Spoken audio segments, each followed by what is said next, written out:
Steph, it is a pleasure to see you again in Dubai of all places, in the hoopla that is the COP. It's been a pretty eventful week in terms of carbon markets. Just a broad question here. I'm just going to lob you the alley-oop. Yes. But effectively, what's your take so far on what's been happening here in COP? It's been pretty impressive with regards to some of the announcements that have occurred with regards to VCM initiatives, VCMI, unintended, but ICVCM, you've got CFTC, you've got all these different announcements. Where do you want to start? Maybe, I don't know, let's talk about COP itself, and I guess Let's talk about COP itself, okay. the success of COP, which is in some ways a little bit surprising. So I think really the framing for COP was set in the opening plenary. Mm-hmm.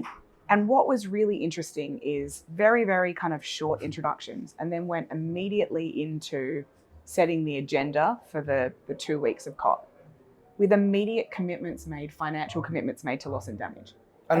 And that just, I think really floored people that within, an hour really of COP officially opening and in the formal kind of negotiating streams, we're starting to see lots of announcements being made.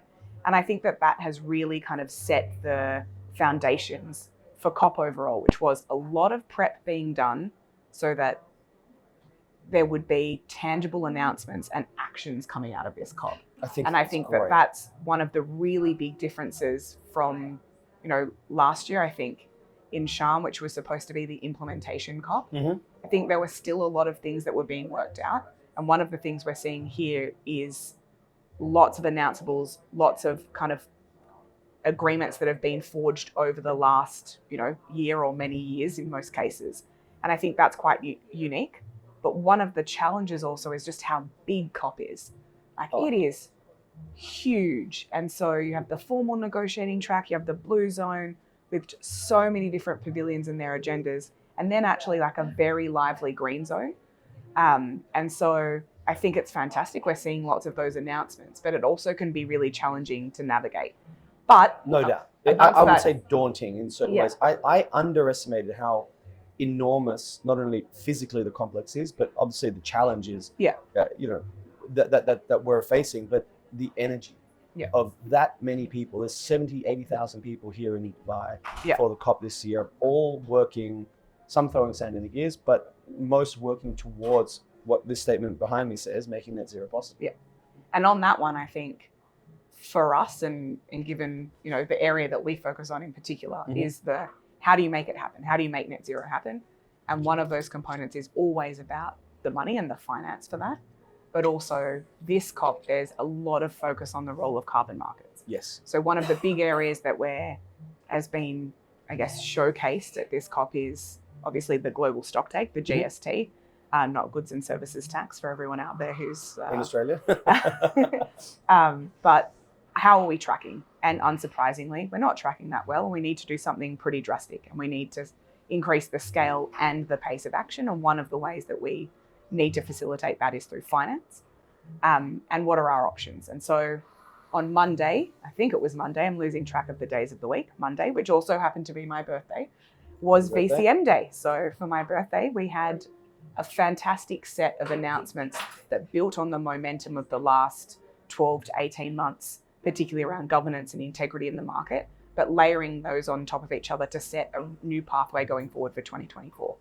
So there was the end-to-end integrity framework, and that's really focused on bringing together things like the Greenhouse Gas Protocol, SBTI, VCMI, and ICVCM to say, corporates, this is what is expected of you.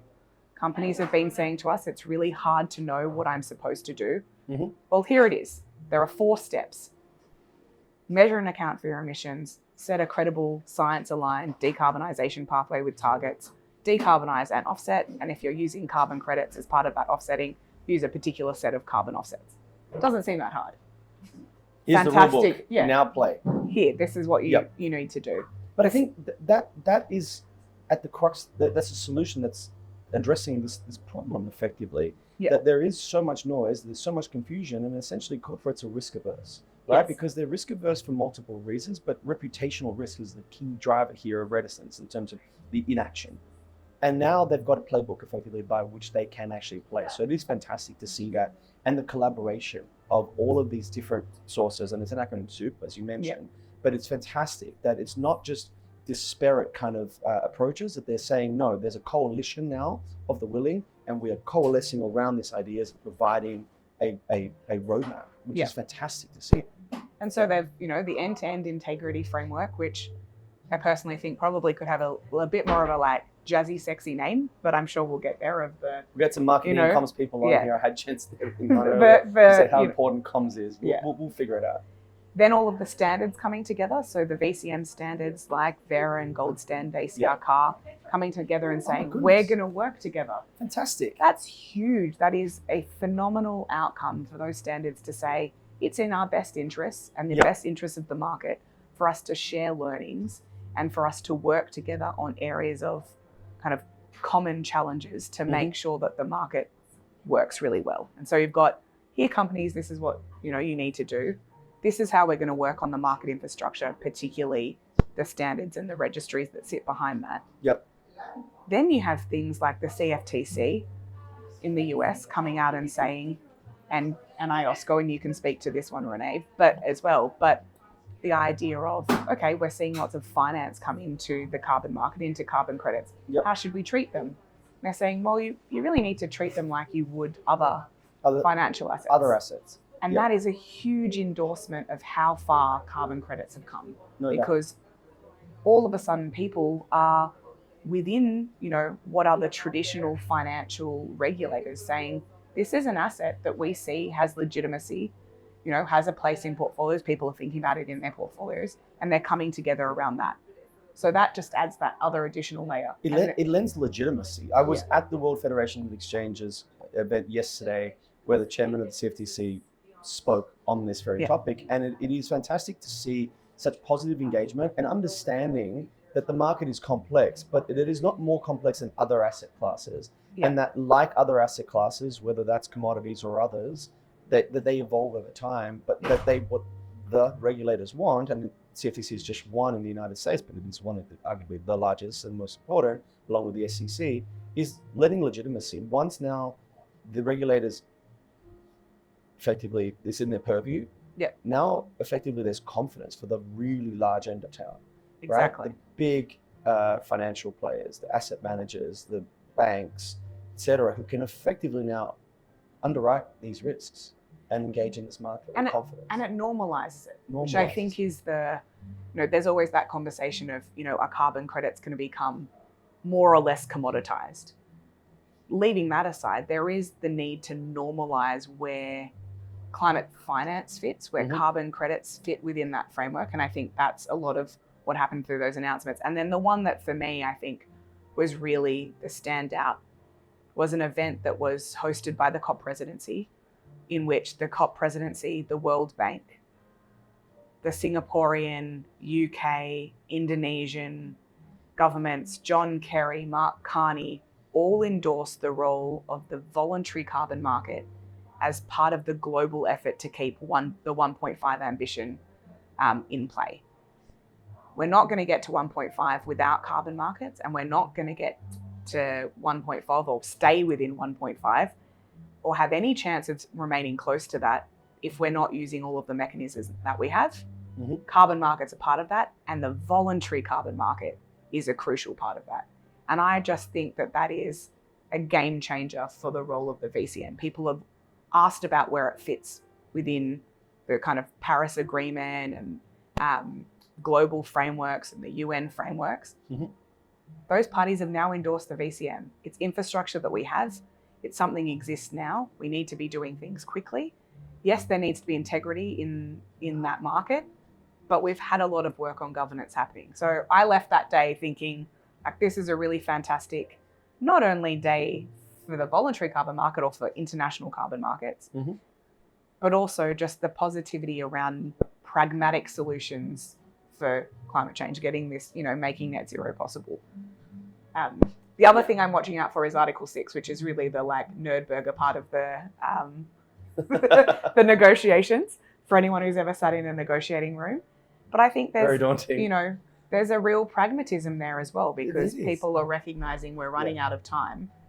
And so, bilateral agreements, so country-to-country agreements. 6.4, which focuses on setting up a larger international infrastructure to be able to trade essentially carbon credits. They don't call them carbon credits, but they are exactly the same as carbon credits. I think that's really exciting that we're likely Article to get... 6.4 ERs. Yes, yeah. One for nomenclature. And international... Transferred mitigation outcomes, ITMOs. Yeah.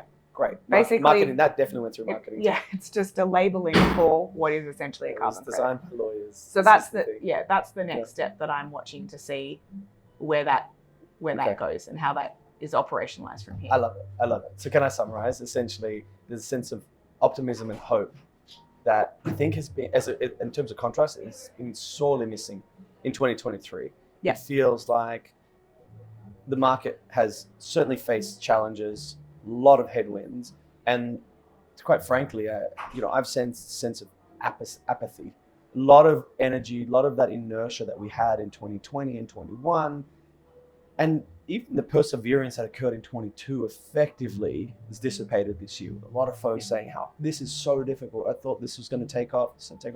And the old veterans that have been in this market, some of which have been now for 3 decades in this space, are like, oh, we've seen this before. Welcome to winter, my friends. And this is no different. But now it seems like we're coming around the corner. It's springtime. There's some optimism here. And I think that's great. To the point, and I'll kind of stop blurring and butchering metaphors, but the pragmatism component of what you just elaborated on, I think is correct. I have to admit, I did not have any expectations. In fact, I just thought there's nothing positive going to come. I stopped putting my trust in the kind of the glacial pace of public policy discussions, and especially as it relates to climate. And so I thought, I don't have so much hope coming in, but I feel buoyed by it all. I think this is fantastic, and maybe we get some good Christmas presents as a result. Yeah, absolutely. Coming through. Yeah. But it seems that 2024, these green shoots are happening, and it certainly seems positivity long term. I don't think that that there's any doubt in any person's mind, that how difficult the challenge of making net zero possible is. The reality of even if companies in the private sector are able to decarbonize scope 1 and scope 2 emissions admirably and on that science-based target sort of trajectory at 4% per annum kind of compound, scope 3 is this enormous complex spider web where it's very difficult for them to be able to decarbonize. I talked to Sam Gill from Silvera, and he said, look, we've got to look at it from a systematic approach, but it's neon impossible. Yeah. And that's why carbon markets are so important. They provide a solution set with which to be able to decarbonize, but importantly set a price signal that now creates an incentive to spend on the capex and look at and working with the supply chain, which is incredibly complex. Yeah. And that's the only way we do it. It's with everything, everywhere, all at once, and it's just utilizing all the tool sets. So it's really great that logic is now kind of pervasive here.